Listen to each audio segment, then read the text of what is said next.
You know what? I like to speak on the Venezuelan immigrants that are here in the United States. I like to speak on that because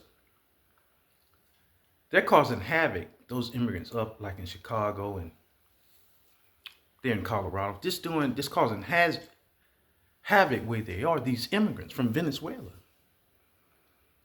But the question that you, a viewer, or I should ask ourselves, and this is the question I did. I'm going to read something in the article because I want to look. I said, how could these people have the most oil in the world, the largest oil reserve in the world, and yet their country is in upheaval? It's poor. It's in economic shambles. It's been it's an economic catastrophe. What happened? Why? And that's just to show you that even though they joined OPEC, even though they nationalized the oil when they founded in 1920, 100 years ago, the leaders at that time, and they started making billions, and it started working out. But you must do what the white masters say in this world. The United States is the world power, and they want control of everything. And so you ask yourself, how could they have all that oil, and what the hell are they doing over here in the United States? Why are they here? It don't make no sense. Or maybe it does. Let's see how they got here. This is an article from the Washington Post. The title of it is The Money War. Trump White House was warned sanctions on Venezuela could fuel migration. Let me read it again. This is the title of the article. Can you see it? Trump White House was warned sanctions. And in this article, when I read, the United States has sanctions on a third of the world. They control the economy through sanctions. But let's see how these people got here. And let's see why they got all that damn oil, why they're not and they joined up with Kuwait, Iraq, Libya, Mexico, all of them inside of OPEC. They did what, you become rich and find oil and you think, how can I be a part of the global market and sell this oil? How can I become rich? What do I have to do? And you do the things that you have to do. But there are certain powers on this earth. So they control everything. The internal debate over the policy underscores how U.S. financial measures can sometimes lead to unintended consequences. By Jeff Stein, Ellen Nakashima, and Samantha Smith, July 26, 2024 at 6 p.m. EDT. The Trump White House was warned that harsh sanctions on Venezuela could accelerate the country's economic collapse and speed an exodus of millions of migrants to neighboring nations like Colombia and so on and so forth, and Caracas, neighboring nations, according to 3 current and former U.S. government officials. This is the starting paragraph. The Trump White House was warned that harsh sanctions on Venezuela could accelerate the country's economic collapse.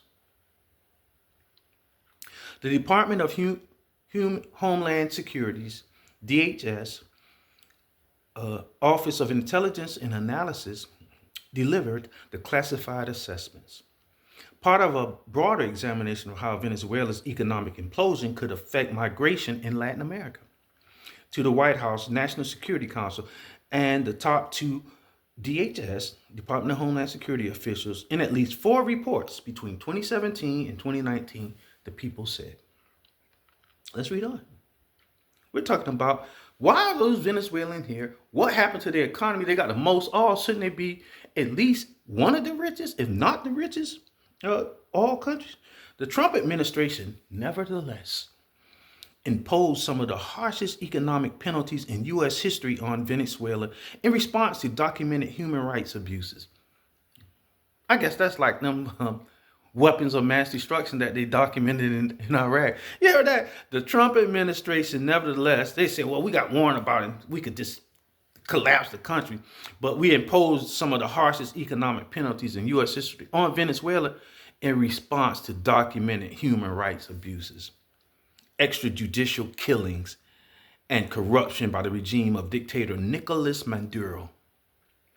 The sanctions are fiercely defended by proponents who say they were a necessary response to one of the most brutal crackdowns on civilians in 2 decades.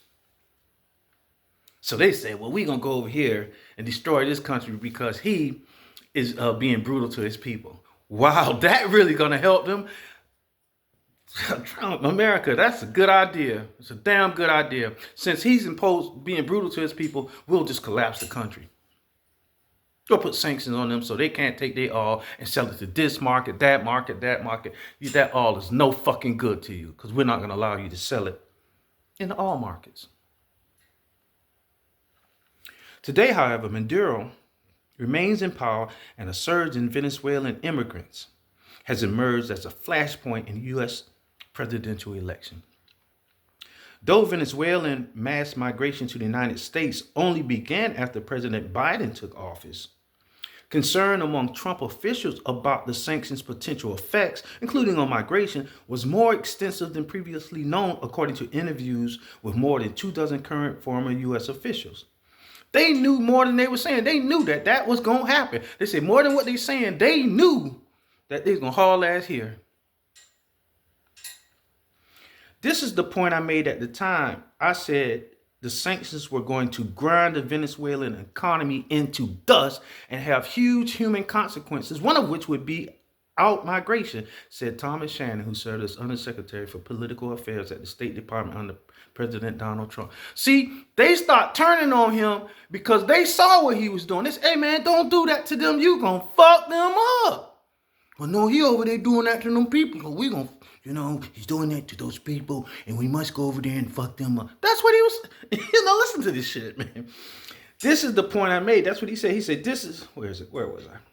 This is the point I made at the time. I said the sanctions were going to grind the Venezuela. This on his cabinet. This somebody talking to Trump telling him, we're going to grind the Venezuelan economy into the dust and have human consequences, one of which would be outright migration, said Thomas Shannon, who served as Undersecretary for Political Affairs at the State Department under President Donald Trump.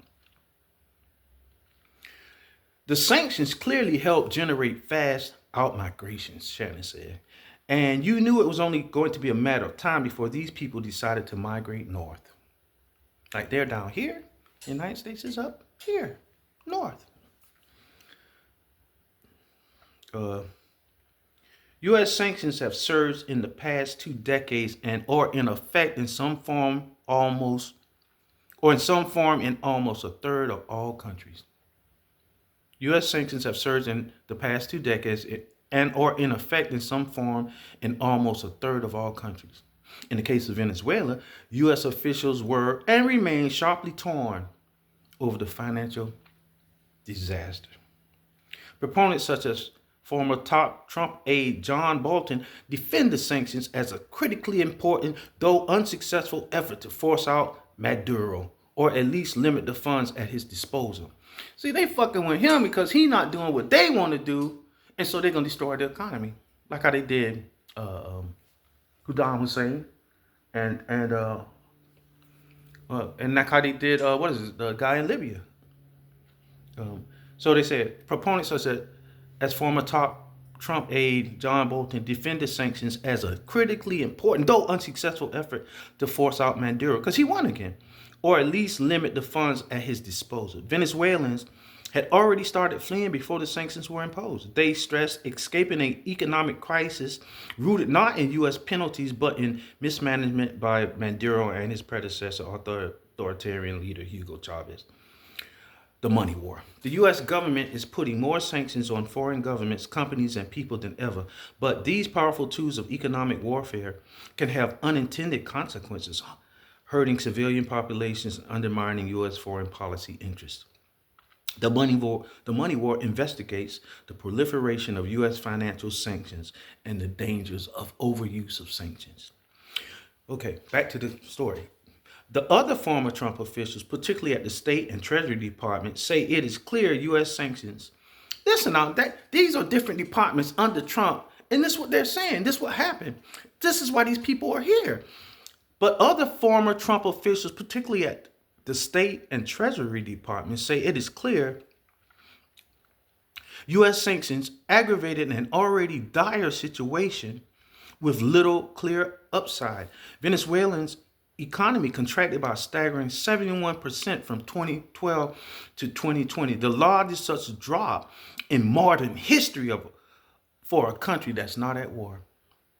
That's why they call it the money war. They ain't even in no war, and their economy has collapsed due to sanctions due to the Central Intelligence Agency. Did I say that? Whatever. More than 7 million Venezuelan migrants have left the country since the start of the economic. 7 million people. Now remember, they first started going to the surrounding countries that were there, and then they started, like how they predicted in America, they started heading north to America. And they had more than information that they were revealing that was going to happen.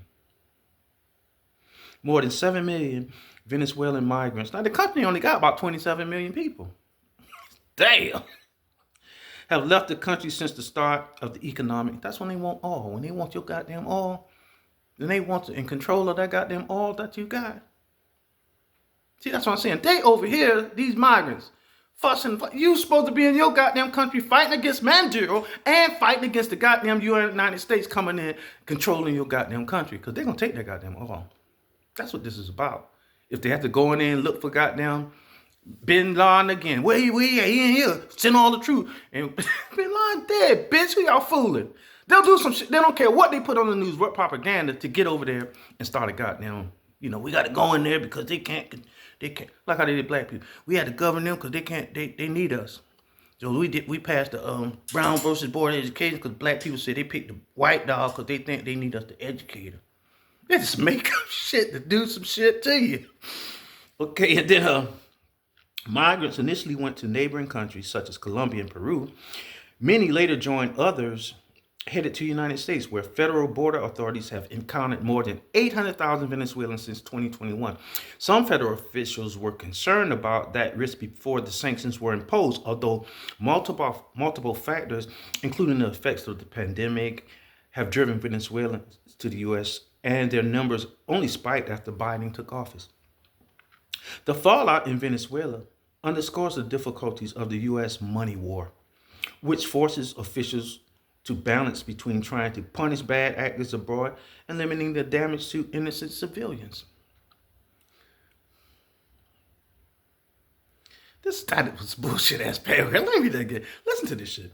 The fallout in Venezuela, the shit that happened in Venezuela, it underscores you have to draw a line on it because this right here is really underscores the difficulty of the U.S. money war. It makes it hard because we kind of control their leaders, but then we end up fucking up their citizens. Really. Oh my God. The Biden administration temporarily lifted key sanctions on Venezuela last year in exchange for promises from Maduro, the president there, to allow a competitive presidential election, which is set to take place on Sunday. But because Maduro has failed to follow through on most of his commitments, remember this is July of this year that this article is written, and it said on Sunday. But because Maduro has failed to follow through on most of his commitments, the Biden administration reimposed the sanctions. America, you rotten bastard. That's them. Like when Bill Clinton got him, because this happened, I had to put the Glass-Steagall Act back up so they could stop lending you niggas money and you white folks money in them banks. I had to do this. They just come up with shit. So I had to reinstate that law, because really, you had to reimpose sanctions on the people. After y'all, all this shit don't happen. Because the president, well, he won't do what the fuck we telling him. That's what that says. Man, look, the Biden administration temporarily lifted key sanctions on Venezuela last year in exchange for promises from him, their president, to allow a competitive presidential election. which is set to take place on Sunday. But because Maduro has failed to follow through on most of his commitments, like when that CIA agent went to Saddam Hussein and was talking to him, he said, man, you got to let them build that pipe through the country. And he said that he told me no, and I told him, they going to kill you, fool. You know, he told in his interview with a hitman, he said that he went and talked to son. He said, look, man, you know, what's wrong with you? You said that you was going to do this and you was going to do that. And Saddam said, I ain't doing none of that shit. I said, this our shit. We keeping it. And that's when the hitman said, fool, we going to send somebody in here to see you. You know, like that. And that's the same thing they're saying, because most of his, since he failed to follow through on his commitments, the Biden administration went and got them, put a pinch and squeeze on his ass. Caught him stealing second. You ain't going nowhere. We gonna, you know. So, what are the second and third order effects? In 2018, when Mauricio, Claver Caron saw the bottom falling out of the Maduro regime, he saw it as the kind of opportunity the Trump White House should seize. In 2018, Mauricio Claver Caron saw the bottom falling out of that president who's reelected now, who won't listen to the United States, falling out. So he saw this as a kind of opportunity for the Trump White House to seize, to get in there and take control. 20 years of mismanagement by Chavez and Maduro had collided with a global downturn in oil prices to almost shatter. Really? If you're putting it on, the global downturn in oil price almost shattered Venezuela's economy, sparking inflation of more than 800. Man, these people need to stop with their lies. It's just ridiculous. And chronic shortages of food and other goods. Y'all ain't letting them people trade with the world, man. 20 years of mismanagement by their two president leaders have collided with a global downturn in oil prices to almost shatter Venezuela's economy, sparking inflation of more than 800% and chronic shortages of food and other goods. Maduro's dictatorship viciously crushed widespread street protests when this happened, with political dissidents rounded up, jailed, and even tortured. Now, they saying that Maduro, the president there, when the oil prices dropped and the people started protesting against him, and they wanted, you know, they start saying, hey man, our country messed up, he became vicious and he crushed any protesters out there with picketing signs, and that any dissidents, you know, educated people that on radios or talk shows or writing articles, anything against that government, said he jailed and even tortured them. I wonder where he learned that from. Claver Claron, a senior official at the National Security Council, the one that saw the opportunity for Trump them to seize control of the country. This guy, a senior official at the National Security Council, saw a viable opposition forming around Juan Guaido. This one, they say, we get him in there, and the leader of the country's democratically elected National Assembly. Just ain't this guy. See, they start talking democracy, they're talking white supremacy. Always remember that. They say, oh, we seen a guy that, you know, he's under the National Assembly for the democratic, a fair and open democracy, a fair and open white supremacy to come and take control of your shit. That's what that means. Anytime, oh, we saw an opportunity for democracy. So you think democracy means fair and engaging in one man, one vote. That's what you believe, because that's what they taught you in your miseducation in those schools. But to other people, what you think, like the word liberal means free, to them means freedom to do what they want to do with free people. It's just that kind of thing. Legalize. Okay. All right, back to the article. Claver Claron, a senior official at the National Security Council, saw a viable opposition forming around Juan Guaido, the leader of the country's democratically elected National Assembly. They're going to gather around him.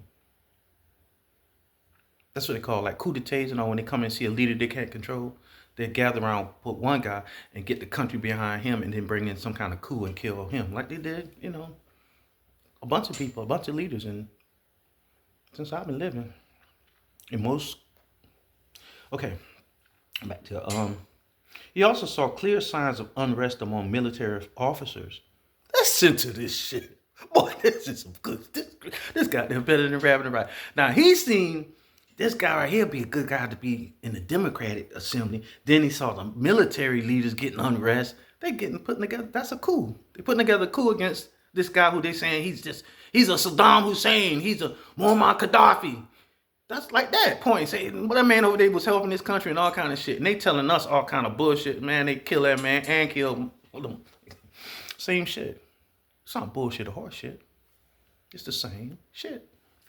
Obama administration sanctions on Venezuela had narrowly targeted Maduro allies and done little to prevent border crackdown. If the Trump administration could use sanctions to sabotage the state-run oil industry, well, I'll be damned. There's my answer. I went looking to see why these people are here in America, these Venezuelans, causing havoc when they got more oil than anybody. Why aren't they rich? Let's do it again. Obama administration sanctions on Venezuela had narrowly targeted Maduro allies and done little to prevent the border crackdown. If the Trump administration could use sanctions to sabotage the state-run oil industry, through which Maduro secured the loyalty of the armed forces, Claver, Caron, and other senior officials believed they could bolster Guaido, of the Democratic Assembly, and reverse the nation's descent into a humanitarian and political catastrophe. So they thought they can get this Guaido guy to run and get the military together and reverse what's going on in the country. Really. His approach was backed by Trump and Bolton, the national security advisor, a vocal group of lawmakers on Capitol Hill, and the leaders of many Venezuelan neighbors such as Colombia and Ecuador. So they got the surrounding countries and national security advisor here in the United States. They all got together. They got this guy. They see the military leaders and they're trying to put together. It's a coup. That's all it is. Against the leader of that country. The same way they did Muammar Gaddafi and Saddam Hussein. The same way. They put together these, we don't know. We're not over there. We don't know. Them people running from what exactly? From starvation? Who's calling them starve? They can't trade with the world. Just like us black people here, you go try to put up a store or something. The distributors and the banks and everyone gonna form a coup against you. Your price is gonna be out. You can't do it.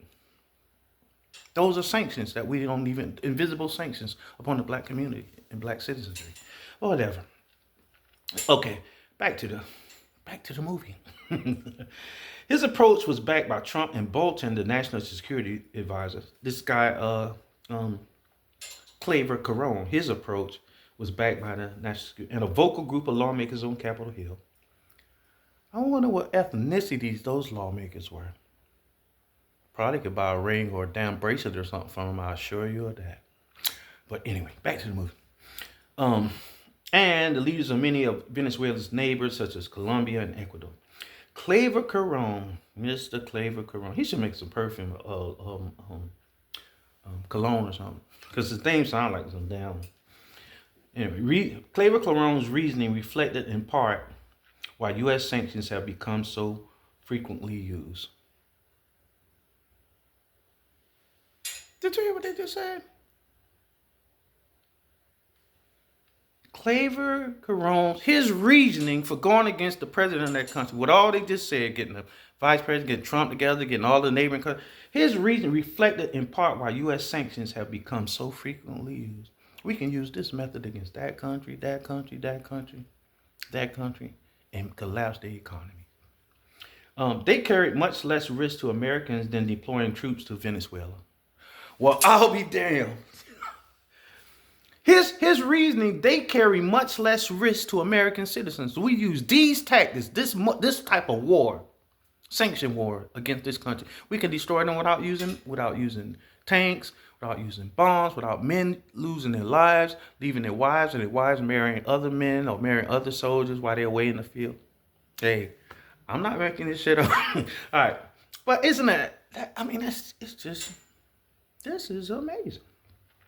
They carry much less risk to Americans than deploying troops to Venezuela, which Trump briefly considered. They was once again, like how George Bush did, they finna go over there and find Bin Laden. They have weapons of mass destruction in Venezuela. We gotta go over there and get the weapons of mass destruction. Might as well have said that because one lie ain't no better than the other one, and the damn lie don't give a damn who telling it. As long as that bitch get told. Listen to this crap. In 2017, okay, let's say it again, which Trump briefly considered sending troops. They could deliver an immediate shock to an adversary refusing to respond to diplomatic overtures. What is this, a symphony? He's refusing to play the trumpet, blow the bugle, blow the flute, hit the piano. Listen to this shit. And they could deliver an immediate shock with Cleaver Caron's reasoning to an adversary, that Maduro, the president, refusing to respond to diplomatic overtures. It's fucking symphony. What the fuck is an overture or something? What is it? Playing treble above the bass and then fucking on the... Hell if I know. In 2017, Trump had imposed sanctions blocking the Venezuelan government and all firms. Where was OPEC? If you're a part of OPEC, where was Kuwait and Saudi Arabia and Libya and Iraq? All of them are part of OPEC. They're in OPEC. In 2017, Trump, American president, had imposed sanctions blocking the Venezuelan government and all firms from accessing international credit markets. You ain't selling shit here. You ain't selling shit over here. You ain't selling nothing here. That market closed, cuz. Who you gonna sell to? You're not gonna listen to us no more? You wanna deal with these diplomatic overtures and play the sax like we asking you to play it? Cause I don't know what you're gonna do with that damn oil. Might as well go to one of them damn Puff Daddy parties with that oil. Cause you ain't selling it over here or there. Fuck them up, cuz. You go find a damn, your whole backyard full of gold. They gonna take that shit, cuz. With them diplomatic overtures. Play the flute. There's some shit here, cuz. Let's read on. Okay, and then Trump imposed sanctions blocking the Venezuelan government and oil firms from accessing international credit markets. Well, I'll be damned. The administration, Trump, expanded sanctions during the following 3 years to severely restrict all exports. That's why they here. That's why they not rich in their own damn country. Because like I said, it's not nationalized. They might have nationalized it through pencil and paper. But if America can control it, BP, Exxon, and all them, that's what this is. That's the lobbyists for Trump. But then it's not yours. It's not nationalized. Because they're not allowing you to use it in the sense of Iraq, Kuwait. Kuwait they don't have no army. They don't pay no bills. They don't have no doctor bills. They don't have no school bills. All that shit free. That's nationalizing your oil. This some Puff Daddy oil here. He might as well rub that shit on his body and have an orgy over there in Venezuela. That's all he gonna get with that oil. Because like they said, the administration expanded sanctions during the following 3 years to severely restrict all exports, the lifeblood of Venezuelan economy. 60 to 70% of the economy is selling that oil. That's called choking somebody. They got a chokehold on that country. And then have to use a tank, a F-14, that new stealth bomber. That shit coming there, you can't even catch the radar bounce off that bitch. Where the plane at? We don't see it. Then have to use mama's boy or daddy's little girl. They could stay home, so their wives, when we go running off at that base down there in Liberty County, expecting us civilians to come down there while he away and give her some Vienna sausage. All right. Did I say that? That's not nice. Come on, don't do that. Keep your mouth quiet. Talk too much. All right. The administration expanded sanctions during the following 3 years to severely restrict all exports, the lifeblood of Venezuelan economy. That's why they're here. Did you hear that? That's what's done to that country. They got the most oil in the world, and it ain't worth scat. I get you two, like that lady told Clean put on.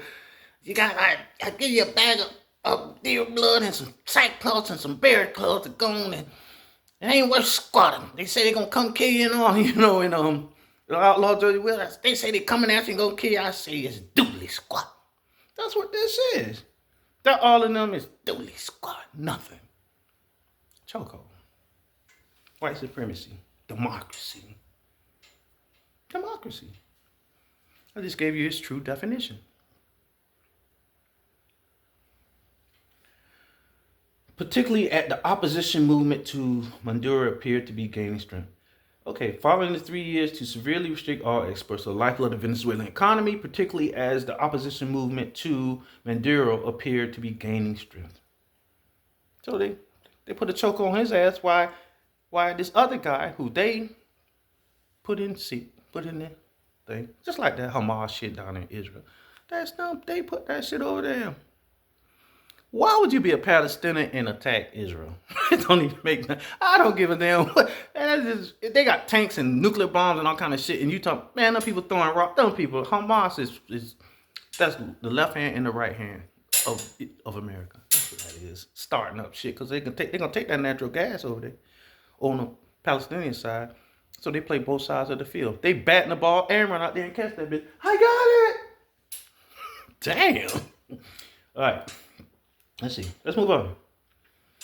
If we were going to seize the moment, if we were going to do a campaign to restore democratic order in Venezuela and change their government, we needed something that went to the maximum, Claver Caron said. That sounds like Christopher Colon. His name Christopher Cajon. They call him Columbus, but he was George. He's Christopher. One of them K's are Christopher Cajon, or one of them Moors or some shit.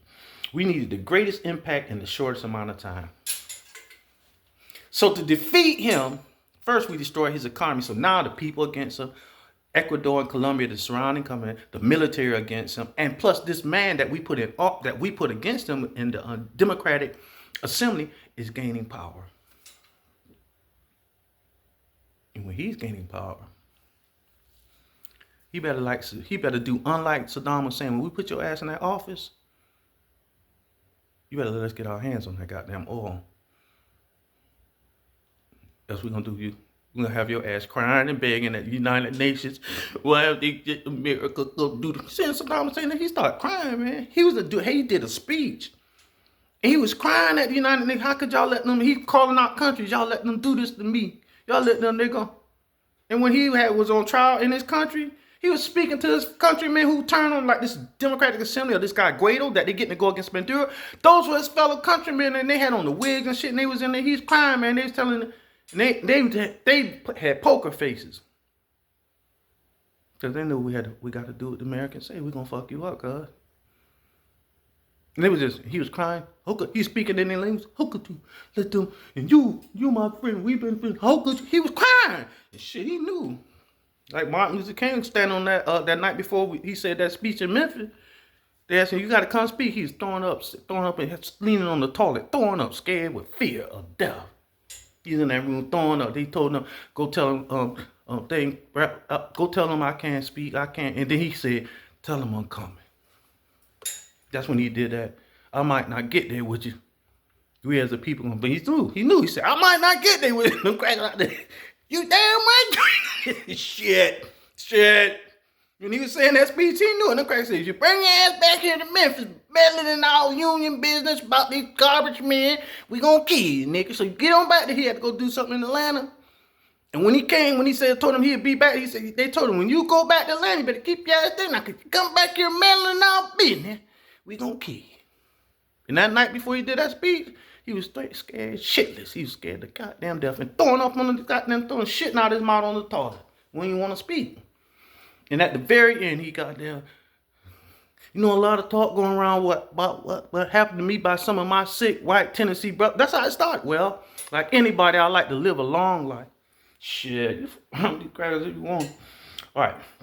If we're going to seize the moment, if we were going to do a campaign to restore democratic order in Venezuela and change their government, we needed something that went to the maximum. Claver Caron said, we needed the greatest impact in the shortest amount of time. Yeah, I know what that is. Other government officials saw risk in that approach. U.S. sanctions are formally implemented by the Treasury Department, which had a chance to weigh in on every step.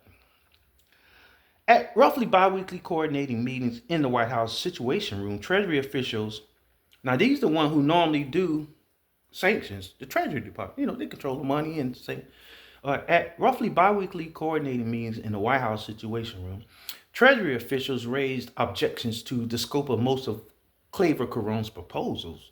According to four people who attended the meeting, speaking on the condition of anonymity to describe classified discussions. They didn't want you to know who they was. They were speaking about it. It was a screaming match almost once a week. They said they was in there arguing about the shit that they was about to do to their country. The Treasury Department, the one that do the sanctions, was arguing with his idea of what because they know what he about to do. They about to do a coup. And they said they arguing about these sanctions y'all about to put on that country. Y'all about to destroy that damn country. And it was people who were decent common citizens arguing with his proposal saying, man, look, it said it was a screaming match almost once a week. Because the Treasury don't want to know what they said. The U.S. sanctions are formally implemented by the Treasury Department, which had a chance to weigh in on every step. And then, although biweekly coordinated meetings at the White House Situation Room, Treasury officials raised objections to the scope of most of Claver Caron's proposal. They raised objections. They, no, man, we ain't doing that shit. Y'all gonna go in there. This is when everybody start turning on Trump. Now, man, I quit, man. I'm not fucking with this shit here. They was getting out of even the Republicans. You remember? December? Katimba? Or do you remember? Let's read on. As the Trump administration ratcheted up sanctions from 2017 to 2019, you ratchet something, jacking it up. They ratcheted it up. Got worse and worse, got them tighter and tighter. Choking. Pull that nigga. I can't do that community guideline. Bully my. They ratchet. They know how they got ratchet up some damn shit on that rope and them trees and shit. But anyway, as the Trump administration, by the words they used, ratcheted up sanctions from 2017 to 2019, Treasury staffers, the Treasury again, who went against it, arrived at the White House armed with data showing the Venezuelan economy was already disintegrating. The country was besieged not only by hyperinflation and massive economic contraction, but also soaring infant mortality and a lack of safe drinking water. They was already in trouble. What y'all about to do to these people? Y'all can't do this shit. These people dying. You got sanctions on, they ain't got no water, they ain't food. Venezuela's economy shrank the most of any country not at war in modern recorded history. That's what it says right here. At one point in the summer of 2018, Treasury representatives got into a shouting match with Claver Caron in the Eisenhower Executive Office building over their attempts to broaden humanitarian exemptions to allow more civilian goods into the country. This little Claver Caron, he was what they call that man who was been at war, the devil. The people who normally implement sanctions in the United States, the Treasury Department, this man come up who are part of Trump's General Assembly, a part of his cabinet.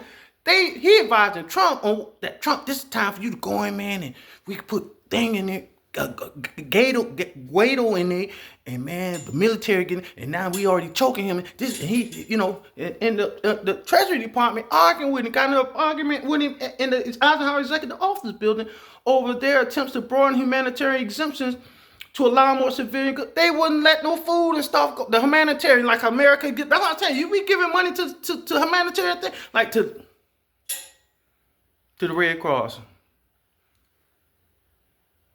See what they said? Listen. Listen. At one point in the summer of 2018, Treasury representatives got into a shouting match with Claver Caron in the Eisenhower Executive Office building over their attempts to broaden humanitarian exemptions to allow more civilian goods into the country. They trying to say, look, man, we got to get this shit. They ain't going to people like, we ain't let none of that shit go on. There's sanctions on them. They ain't letting them get no water. Y'all send us some water. Y'all better go sell that. Let them boys sell that shit on the street for $1 a bottle. They ain't getting none of that shit, cuz. They arguing with them. This not think. At the end of Trump shit, they start saying, man, fuck this. I quit. I don't want nothing to do with this shit no more. I'm turning against. But look them down what happened. They're here. Look what happened.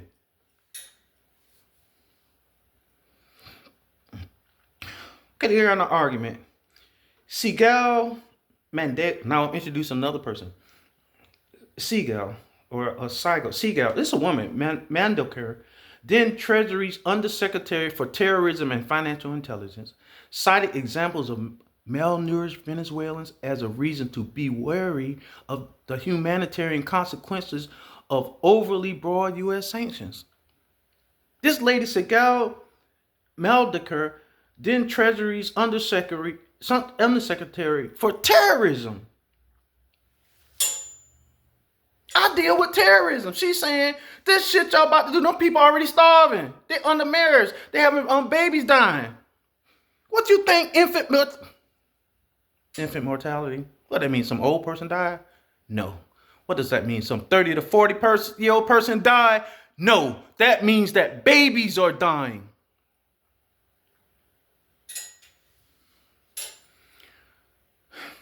Cited examples of malnourished. Why do you think they're here? They got the hell out of there. 8 million people left, gone, out of a nation of 27 million. Humanitarian consequences of overly broad U.S. sanctions, the people said. Her fears, two of the people said, were shared by Michael Kaplan.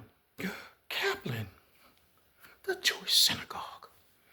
Another senior treasury official, Meldeker and Kaplan, declined to comment. Man, I ain't got shit to say. They were gone. They like, man, I'm finna get the hell out of here, man. Because, I ain't gonna be no part of this shit for that. Oh. That's why I tell you, them people in Palestine, they'll kill every last one of them son of bitches for that goddamn war. They know that shit gonna last about 1,000 years. Like on the Palestinian side, them goddamn fallen angels or Khazars or whatever, they'll kill every last damn one of them over. And this is the same shit right here. If babies dying, the people malnourished, and they got no water and the food and stuff, you have sanctions where they can't trade with the world. It's genocide, cuz.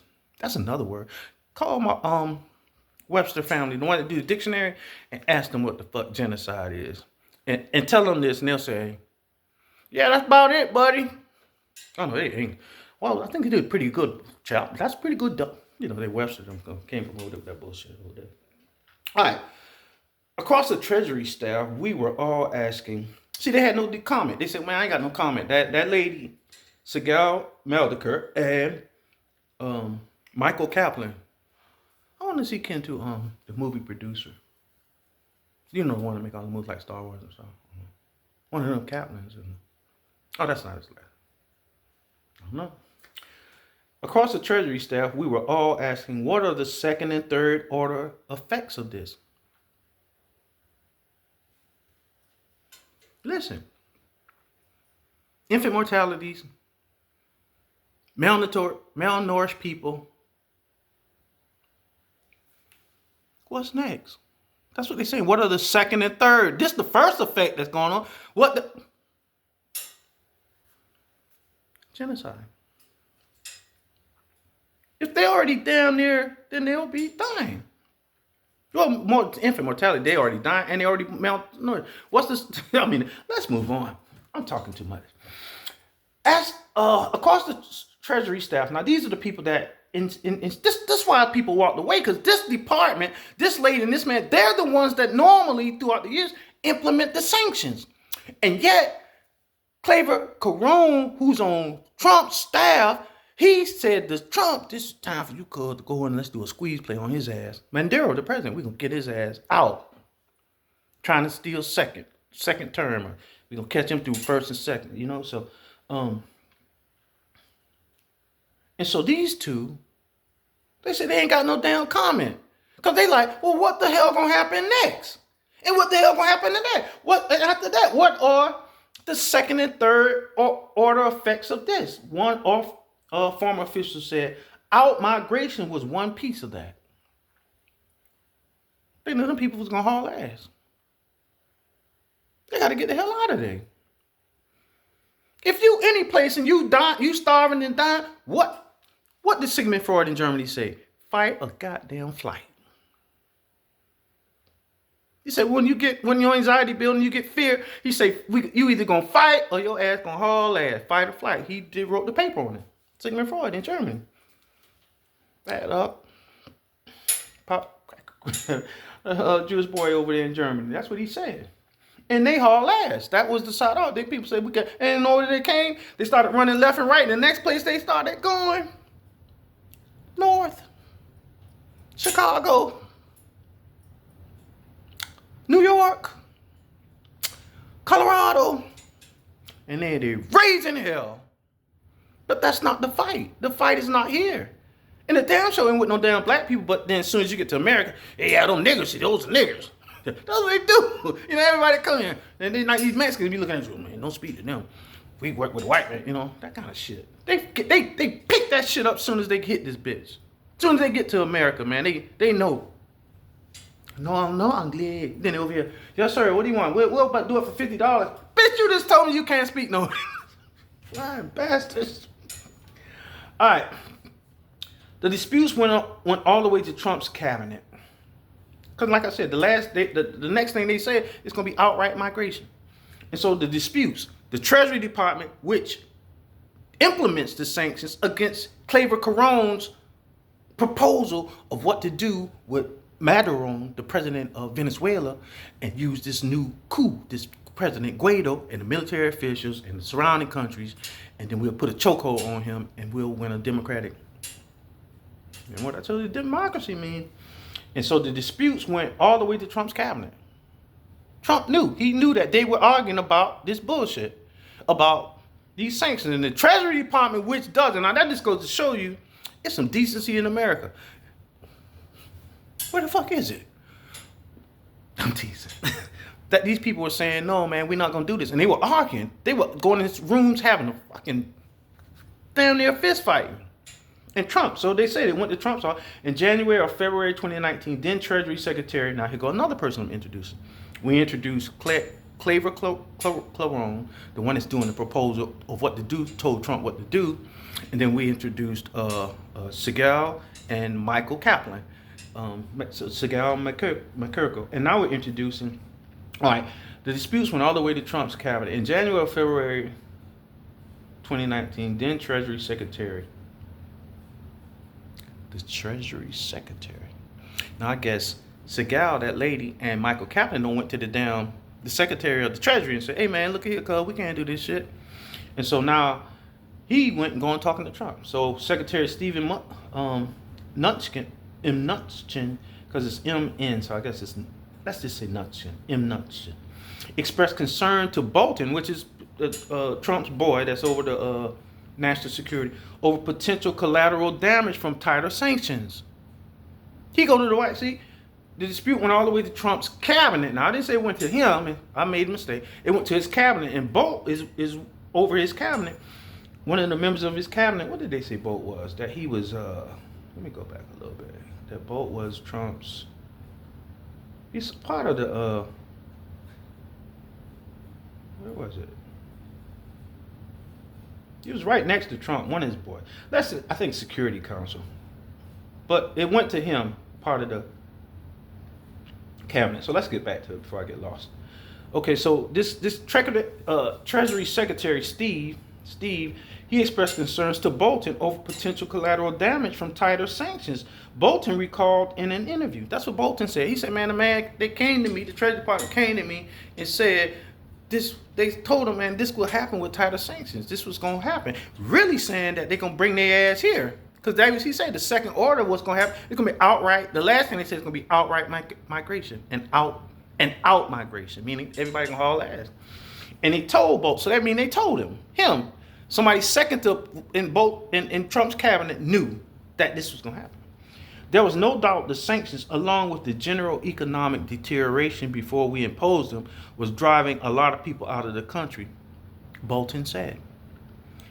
That, to me, was a way to put pressure on the country. See, he down with it.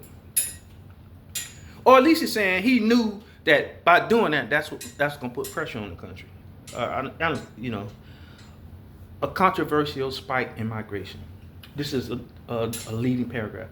A controversial spike in migration.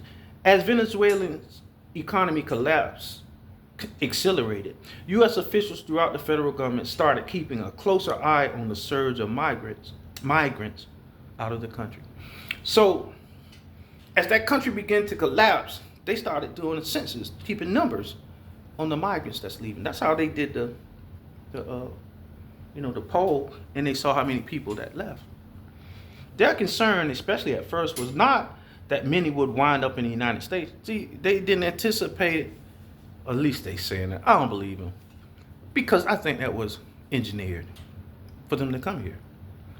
And that's for another video. That's for that 99 bottles of beer on wall. If one of you should happen to fall, but 98 bottles left on them, that's for that. But we'll talk about that later. Okay, so now they wasn't concerned about them coming here. Instead, the U.S. officials were worried about neighboring countries, particularly Colombia, which was struggling to absorb a massive influx. They already in trouble. They already got enough people in their country. And they said, man, we don't know what to do, and we not, our government is not ready, economically stable enough for these. It's an influx. The numbers were startling. In a nation of 30 million people, more than 1 million had left Venezuela by 2017, even before sanctions began to bite. 1 million only left before the shit got bad. They just knew, like, man, shit, I'm gonna get the hell out of here. Something, this shit, left when this, before they even did the sanctions. Now, 1 million people had left when they knew it was just bad, before America came with their bullshit. 1 million had, man, I'm finna get the hell out. Because like they said, the man, Maduro, was a corrupt politician. True enough. And America said, well, we're going to take over the country because he's being brutal to the people. So there is some truth to that. But then that's what dictators, all across the world, that's why a bunch of countries in Africa, because that leader takes over and he corruptly controls the finances. And they're not for the people. So we read that part. As U.S. authorities explored their options, the Homeland Security officials started analyzing how much worse the situation could get, including under much tighter sanctions. They saying, if we do even tighten up the sanctions, how much worse can this get? And from 2017, meaning 1 million had left by 2017 already, to 2019, Department of Homeland Security officials produced these estimates approximately every 6 months. So there was every 6 months since that 1 million left, they started looking at the numbers. It's not clear how many senior officials read the final reports assessing the potential for additional outmigration. Several senior White House and Treasury officials under Trump said they were unaware of any internal estimates of sanctions' effect on Venezuelan migration. Several senior White House and Treasury officials, under Trump said they were unaware of any internal estimates of the effects of. We didn't know that if we put more sanctions on them, that it would just fuck them up. We didn't know that. We were unaware of it. Some of Trump officials and some Treasury officials. Well, the top Treasury and damn Michael Kaplan and Sigon Mendiker and that damn Munchkin, Steve Munchkin, all of them knew. So who the people in the Treasury that didn't know? If the top, well, maybe sometimes the top, no, don't tell them. Because it said several of them, they said, we was unaware, we ain't knew nothing about they were going to kill them people. That they were going to do genocide on them. That they were going to do the Congo. We were going to the Congo effect. Killed 20 million. The king of Belgium. 20 million. Some say 100 million. Go get that rubber for Mr.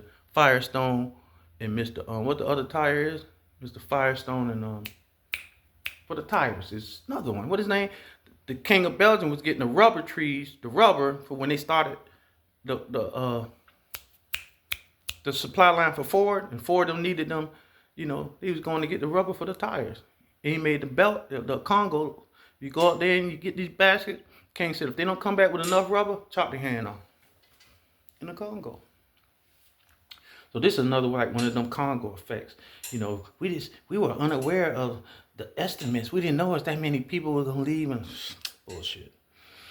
And if you are that unknowledgeable, we vote some other people in there. If you up there and don't know what the hell going on, you don't need to be there. Yeah. Oh, we were unaware. You are? Okay, don't run your ass next year for that damn seat, because you don't know, you're unaware of things. You don't know what's going on. You don't need to be in office. Simple as that. The debate with the sanctions at the time within the White House and other agencies was, how do you not hurt the population? One former senior...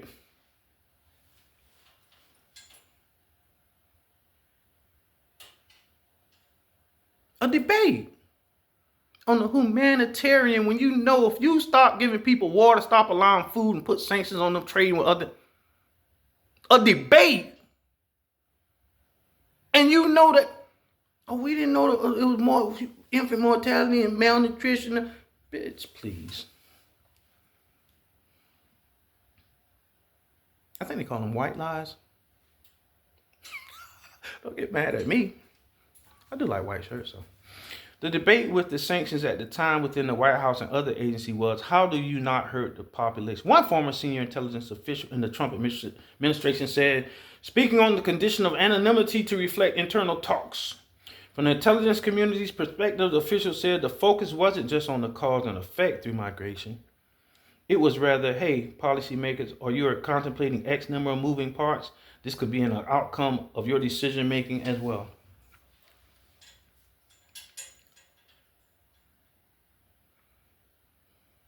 Playing with people's lives, man.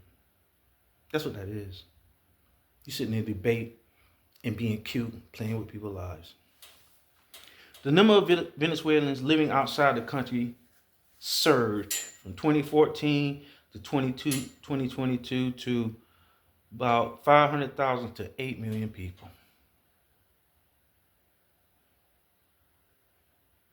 Trump administration officials also appeared to be ignoring or downplaying warnings from U.S. allies. At a 2018 dinner in Mexico City, foreign ministry officials under left-wing Mexican President Andres Manuel Lopez Obrador told senior Trump, now they telling his officials, told senior Trump foreign policy aide Elliot Abrams that the administration's Venezuelan sanctions could lead to a stampede of migrants first through Mexico and then into the United States.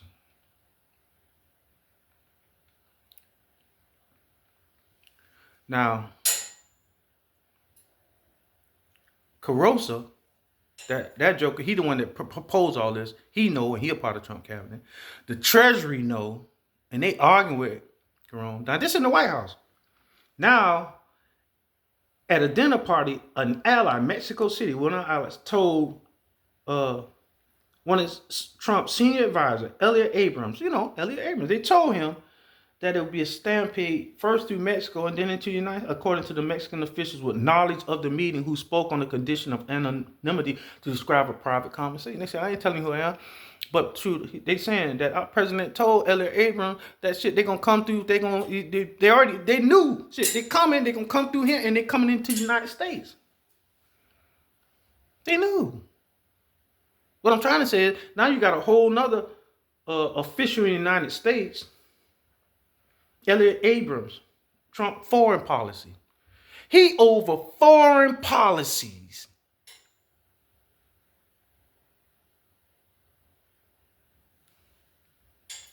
Ambassadorships. He over the whole foreign policies. He go to this ambassador and in this country, this ambassador. He know this man telling him that what them sanctions that y'all doing, y'all gonna bring. Now he over the fuck. You see why they was hauling ass? Them people was hauling ass. Everybody getting the tip. It's disclosed. Everybody know, but don't know. This is what they did to that country. And I've been done several videos before I even read this article. And I was telling y'all, those people are not poor up there. They got some psychological shit going and they come in here, like you get mad, we run out the house, leave the country, run out the house, and you get in a fight at school, you fight, and the problem's at home. It's not with that guy you jumped on and bullied at school. That's childhood trauma. And they have been 100 years of trauma with that country because the people trying to rich fucking with them. And so now they're in this country with some kind of psychological damage. Because inside of anybody know we got oil. Can you imagine the exuberance of that country? In the 20s when America was down, down, down, down, down, down, down, down. We don't need a piece of bread, a piece of food, a piece of bread. America's in a great goddamn depression. These people found all the oil in the world. And look who's fucking with them now. When they discovered oil, been the richest oil reserve in the whole world, America been over here down, down, down, down, like on the Little Rascals, down, down, down. You don't have to sit around complaining about the way your life is round, down, down. Doing that shit over here. Fucked up. And now they fucking with them people, destroying their country. Damn. I don't even think I have to read more. I think you get it, right? Because if you don't, go get some damn salt and pepper and put on it and try it again. Look at the video again. Maybe some sugar or syrup or something. Yeah, I say take it with a grain of salt. I could read on, but I think that's enough. That's an hour video. I never do hour videos. Okay, so they went over there. I would do a little more. I got an hour. I think that's enough. Okay, it said that, so they told all the officials getting told they were concerned about the impacts of U.S. sanctions on migration outflows, said John Creamer, another person. We're introducing another person, a former State Department official who worked with Mexico he said, oh man, look, now he in the State Department under Trump, and he, from 2018 to 21, and he said that the Mexicans, he said they were concerned about the impact of U.S. sanctions on migration overflow. So the Mexican president telling them, hey man, you put sanctions on them, you're gonna bring all these goddamn people over here. That's what this says. It says, let's just go back a little bit, and I'll read a little bit. I'll retrace. Just retrace it. Trump administration officials appeared to be ignoring or downplaying warnings from U.S. allies. At a 2018 dinner in Mexico City, foreign ministry officials under left-wing Mexican President Andres Obrador told senior Trump foreign policy aide Elliot Abrams that the administration's Venezuelan sanctions could lead to a stampede of migrants first through Mexico and then into the United States, according to two Mexican officials with knowledge of the meeting who spoke on the condition of anonymity to describe a private conversation. In an interview, Abrams said he remembers the dinner and the Mexicans' opposition to Venezuelan sanctions, but not their migration warnings.